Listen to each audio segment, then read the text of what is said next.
From far and wide, Oilers fans, this is Dolynny TV.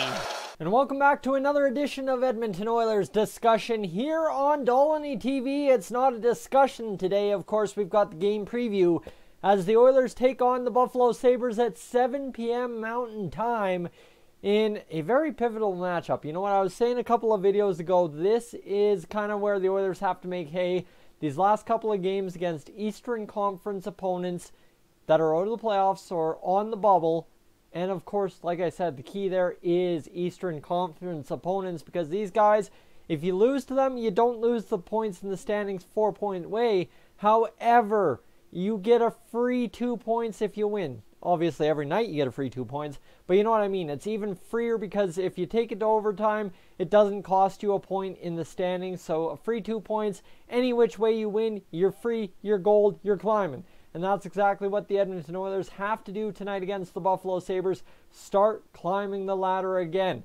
We've discussed that how many millions of times, I don't even know at this point. And the unfortunate thing is the Oilers continue to say, because of this, well, I saw an article, because of this underwhelming playoff race, the Oilers are somehow still in the mix. After losing, winning, losing, this roller coaster season that it's been for the Oilers has somehow found us on January 14th, still within the playoff conversation. However, for the first time in a long time, the Buffalo Sabres are right there in the Eastern Conference in the playoff race as well. So that's a sketchy, scary story, that's for sure. So one thing I want to get to before I get to the lines, normally I do the lines, then the game preview stuff in terms of score and in terms of what the Buffalo Sabres will bring. I do that later. However, today I'm going to do that right here, right now, because this is some key stats coming in from NHL.com/Oilers, obviously the Oilers' home website. This is a key stat I think everybody needs to be aware of. I did address this in a video. I addressed the previous 4 games at that point. However, the Oilers have been outshot in their last 8 games. Now, when I said that they had been outshot in their last 4 previous to the Arizona game the other night, I said they were averaging 21.5 shots per game. This is how ugly this stat is. They have only amassed 25 shots once in that 8 games. Once in this 8 games. Actually, hold on. More than 25 shots only once, and are 10, 13, and 2 this season when their opponent puts more pucks towards their net. So actually, that, depending on how you read that stat, might be a little bit backwards, but that is a scary, freaky stat for the Oilers. Yes, we're winning. We are only 3 games technically below 500, the above average 500, when you're talking shots. Sorry, my cats are killing each other out there, and it's totally tripping me off. However, like I said, three games below, okay. But the problem is that is 25 games out of 45 we have been outshot this season. Think about that. More than half the time, a team with Connor McDavid, Leon Draisaitl, Ryan Nugent-Hopkins, Darnell Nurse, Oscar Klefbom have been outshot. That is an absolute travesty. And yes, yesterday I addressed the depth being part of the issue. It's just a bunch of combinations not going right for the Oilers. Tonight, you need to see, if you're an Oilers fan, you need to see urgency. Urgency to put the puck on net. Urgency to drive the net. Urgency to get rebounds. Urgency to crash and bang in general. This team, the Oilers, the key here, the other thing that they said, let me see, it's a quote from Alex Chiasson on the Buffalo Sabres. I wanted to get to this right now because this is key. The Buffalo Sabres feed off turnovers and mistakes from the other team, and I think we have to focus on limiting those things. No crap. How many times have we said that? As much as it's on the goaltending, as much as it's on the depth forwards not doing their job, it's got to be on the defense to tighten the screws, block some shots, limit turnovers, and keep the puck away from the net. A key tonight, absolutely. A key every other night, 100%. And you got a guy in Jeff Skinner on the Buffalo Sabres, who has 30 goals this season. He's behind Alex Ovechkin as the only other goal scorer who's ahead of him, I believe. And guess what? You want to talk about crazy, stupid. Well, think about that one for a second. The second best goal scorer in the NHL is not named McDavid. Okay, that's one. But two, come on now. You got to try and contain him after you've been outshot the past 8 games in a row. Ooh, boys, that is a messy situation to think of as an Oilers fan. Kind of has me concerned. And right there, let's get to the lineups after I have a sip of pop.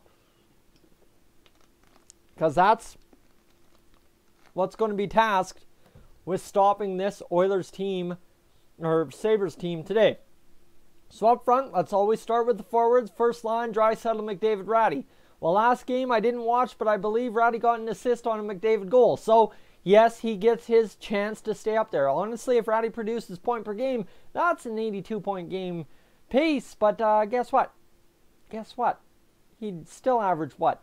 Just over 37 points this season? That would be all right. I projected Ratty to get about 25 points this year.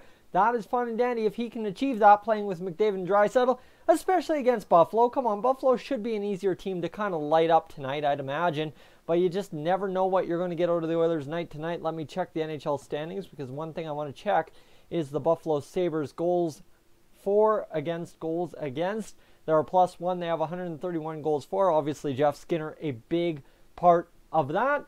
The other side is they've allowed 130 goals this year, so they've kind of actually been stingier than some of the better teams, like the Bruins. The Bruins only better, like the Lightning have actually let in 3 more goals than Buffalo, if you want to believe that. And they've also played 1 more game, so right around the same as the Lightning. So goaltending has been half decent for the Buffalo Sabres. Like I said, urgency on net for the Oilers tonight. Let's get back to my lines. Lucic, RNH, Chiasson on the second line. Well, here you go. I talked about the production loss of Lucic last night in a video. Maybe tonight he goes out, gets 2 points somehow, and starts putting a dent in that production decrease. We don't know. We will not know what we're going to get out of Milan Lucic night in, night out. Because most nights we go in expecting nothing, and then all of a sudden he has a big hit. And Oilers fans, hey, that was a pretty good hit by Lucic. And then 10 seconds later he does something completely stupid and blows everything we said nice about him out of the water. Third line, this is a mess. Spooner, Brodziak, Puljujarvi. Puljujarvi, you know what? He's coming around. He's starting to turn the corner. But it's a very, very large, hard corner for him to turn for some reason, to learn to use his body, to learn to get the puck to the greasy areas, to learn to bang away a little bit more. I think Puljujarvi likes to play too pretty as a big guy, and you see that doesn't work for Lucic. Why would it work for Jesse Puljujarvi coming in at 20 years old? I don't know. Take a page out of a book that isn't being read right now and get ripping in the dirty areas, Jesse, and you will have some success. Brodziak maybe there to get the job done for him a little bit, help him out, show him where to go, yell at him, get him on the ice a little bit more, and get him a little bit more steered around than he usually does with Kara out there as his center or whoever else is playing center. You've seen him with RNH, and RNH kind of has a nose for the net, so this year he's been driving the net more than Puljujarvi when they're together, so rattle it off a little bit. And Spooner, guys, black hole. Black friggin' hole. I'm not even going to comment. Reeder, Kara, Kassian on the fourth line. Guys, I've said this before. I love this as a fourth line. You give me Reeder, Brodziak, or Kassian. You give me Reeder, Kara, Kassian. I'm not going to care very much because I very much so love what Reeder and Kassian can do together, A, on the penalty kill, and B, on the power play if they get the time. And, of course, then you throw Kara into the mix 5-on-5. Guys, golden.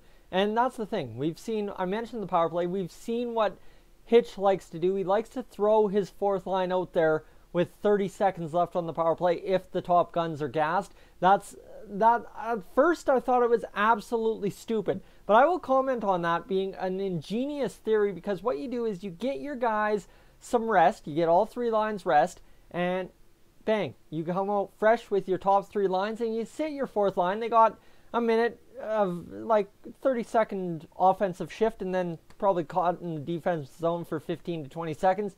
So a 50-second shift, you eat up about 8-9 minutes total a game. Well, you're talking getting them out there in a better prime opportunity than you normally would. And with those guys out there, Reeder and Kassian, you're not going to get burnt as bad defensively because A, they can penalty kill, and B, they also have a little bit of speed in case you give up an odd man rush on the power play. Now, Defensively tonight against the Buffalo Sabres, it's Nurse Russell. Okay, that's our top pair. I am fine. I'm good with that. Jones Larson, that's our second pair. Good to go. Here's where it gets interesting, because we're without Petrovic on that greasy hit. Like that, when I was talking about the Connor McDavid hit the other night, the hit on Petrovic is just the same exact thing. Problem is, it's a little different of an angle, and the thing is, yeah, you get the penalty, but you also get a concussion. So there's a standard of which we're not seeing consistently, and it's a mess. It's a mess. I don't want to get into that. Please don't get into that with the comments, because I've already addressed that on Twitter, and best just to leave that unsaid for right now. So it's Manning and Benning, and for you guys, here's the thing. Half of you hate Benning, half of you hate Manning, half of you say one guy should be in the lineup, half of you say the other, and it's an absolute friggin' disaster. Koskinen's in net, and tonight against the Buffalo Sabres, guys, it has got to be a 100% gut it out, get to the net, crash the net, bang the net. Heck, injure the goaltender for the Buffalo Sabres if you have to score a goal. Whatever it takes to score 4 or 5 goals, because unfortunately with this Oilers defense, this Oilers goaltending that we've had in the past 12, 15 games, shots on net are going to be plentiful for the Buffalo Sabres. And with Jeff Skinner, Jack Eichel, Casey Middlestat, everybody, and you can't forget about Rasmus Ristolainen on the blue line, it is going to be an absolute shootout if the Oilers show up and want to put pucks on net as well. Guys, I'm Tyson. This is Dolynny TV. That's been your Buffalo Sabres game preview for January 14th, 2019. The Oilers looking for their first W since that loss to Arizona. I am up on out of here.